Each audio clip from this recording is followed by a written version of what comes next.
যেখানে অন্যায় দেখবেন আমাদেরকে জানাবেন, আমরা জীবন বাজি রেখে আপনাদের পাশে দাঁড়াবো। এক পয়সার দুর্নীতি কাউকে করতে দেওয়া হবে না। আমাদের এই ছাত্র জনতা এই চাঁদাবাজ, এই দুর্নীতিবাজের বিরুদ্ধে জীবন দিয়েছে। আপনারা ভাবলে ভুল করবেন।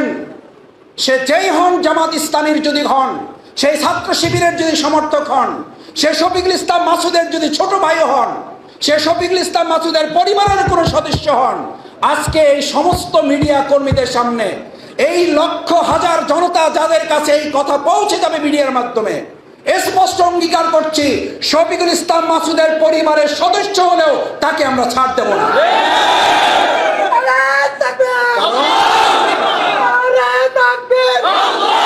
কারণ এই বাউফল আমাদের সকলের।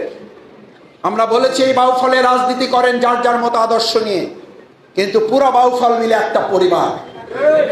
পরিবারে কোনো একজন সদস্য ভালো থাকলে সেই আনন্দটা সকলের, ওই পরিবারের কোনো সদস্য আক্রান্ত হলে ওই কষ্টটাও সকলের। সুতরাং আমরা বাউফলে ভালো থাকবো সবাই মিলে, কোনো একজন বিপদে পড়লে ওটা সকলের বিপদ মনে করে আমরা তা প্রতিরোধ করব। আজকে যদি তা করা যায়, আপনি নিশ্চিত থাকেন ইনশাআল্লাহ আমাদের নিয়ে কেউ আর ভবিষ্যতে সিনেমিনি খেলতে পারবে না। ঘাট ভাগ করে নেওয়া, দোকান ভাগ করে নেওয়া, এই সময় আমাদের এখন আসে না, এই সময় আর ভবিষ্যতেও আসবে না। আজকে আমরা যখন কথা বলছি, এখনো আমাদের আহত ভাইয়েরা, আমাদের বন্ধুত্ব বরণকারী ভাইয়েরা এখনো মৃত্যুর মুখে। প্রতিদিনই প্রায় আমাদের ছাত্র জনতা যারা আহত হয়ে হসপিটালে ছিলেন এখনো শহীদ হচ্ছেন। গতকালকেও আপনারা দেখেছেন মিডিয়াতে, এখনো মৃত্যু মুখে পতিত হচ্ছেন।